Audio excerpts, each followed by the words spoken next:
Friends नमस्कार जय जगन्नाथ आ गोटे फ्रेश न्यू वाला ब्लॉग को आपण मानक स्वागत। आज ब्लॉग टी बहुत एंटरटेनमेंट अच्छी ता सहित मो सान बो मानकर बड़ी पका देखा पाइबे आ मु केते बड़ भोकड़ ये भिडियो टी देखले लास्ट पर्यटन जानपारे। सकाल टे मुझे ठाकुर पूजा कर बरा इडली पेटे बाड़े देती सेपटे माँ डाकिले आलो बड़ी पड़ा हो आसुन पारदू बोले हो तुम तो घोटुच आ पकेला बेल को डाक कारण बहुत खोड़िया जो घोटा घोटी सुंका सुंकी मो द्वारा हेनी। सान मैंने केमती बड़ी पकाउछन्ती आपण मैंने टिके देखंतु आ एंजॉय करंतु। देखंतु एबे सासू बोऊंकर घोटा चलची मिसी मासिंग सबू करि पकाउछन्ती।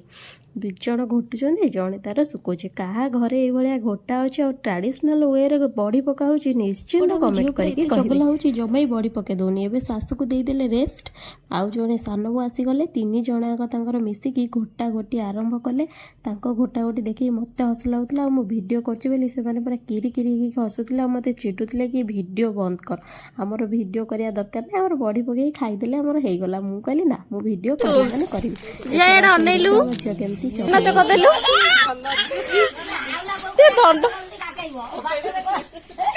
चगली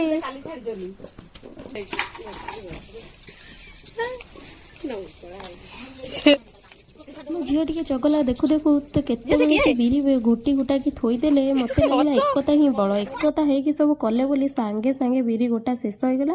आबे मो पाड़ी कारण से माने चलिए रोसई करने तो मत कहले तू सबू बिरी गुड़ा को बड़ी पकई छातर नहीं सुखे। मुझे कहले ओके ठीक अच्छे लेट्स गो।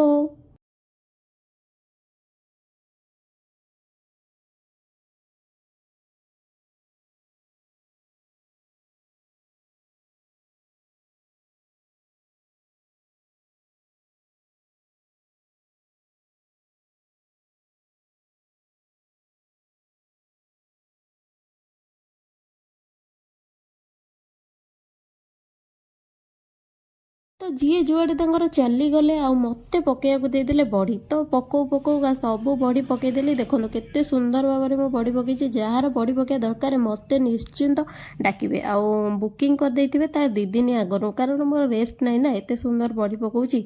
तो बड़ी पका शेष करदेली आमर कखारु बड़ी पका होइतिला ता सहित नॉर्मल बिरी बड़ी मध्य होइतिला। गोटे दिन रे एते गुड़ा बड़ी पका होइतिला तो बिरी पकौ पकौ हो गला 10टा 10टा है मत पूरा प्रबल भोक। तो मु कौन करी कि मो मुंडे पशिलानी से गोटे करचुली नहीं आसली गैस रे गरम करके सोरिष तेल जीरा और अंडा भांगिकी पकईदेली तापर नहीं कि जोरे ताती जाऊला तो से बाहर को आनी करी नहीं गैस रे बसौली। करचुलीटा पतला तो ताती जीव तापर से गैस रे बसई देकी पकईदेली लुण से पकईदेली हलदी तापर से जीरा लंका गुंड पकईदेली तापर चमचरे अंडा को खेलीदेली कारण मझीटा कंचा कंचा रहा मतलब भल लगे। तापर एपट को सेपट करने को बहुत चेष्टा कली गोटे हाथ में कैमेरा धरी गोटे हाथ में करी ना से कैमेरा को ऑफ करके देली ओल्टे तापर टे गैस ऊपर नहीं कि बसई देली फटाफट ताकू देखिकी मो पार्टी लाड़ गड़ूला आ भोक आहरी जोर लगुला। तो सुंदर भाव ओल्टे गैस रे बसईदेली तापर काटिके पियाज पकईदेली हो गला मोर रेडी अंडा पच सहित कौन खाइबा एतिक कौन मो पेट पूरीब से तो पेट पूरीबार नहीं। तो हांडी गुंडाड़ा है जो थी अच्छी पखाड़ भात को पूरा कंसारे कंसाई पखाड़ भात पूरा बाड़ीदेली से पकईदेली टिके लुण आ मो पेटरू पूरा एते जोर भोक आसला मूसा पूरा दौड़बारे लगे एते टेस्टी खाइबा देखिकी।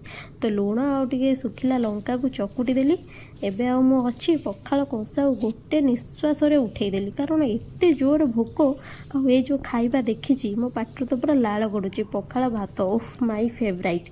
तो खाई खाइका पूरा पखाड़ भात शेष करदेली कंसाटा ढोक ढोक करके पीदेली। तो आपण मानक जदि मो वीडियो भल लगुच निश्चित लाइक शेयर और सब्सक्राइब गोटे करदेवे। मु मोर जाउछे खाइबी आपण माने भी खातु पियंतु सुस्थ रुहंतु आ मो वीडियो टी को निश्चित लाइक टे करके जय जगन्नाथ।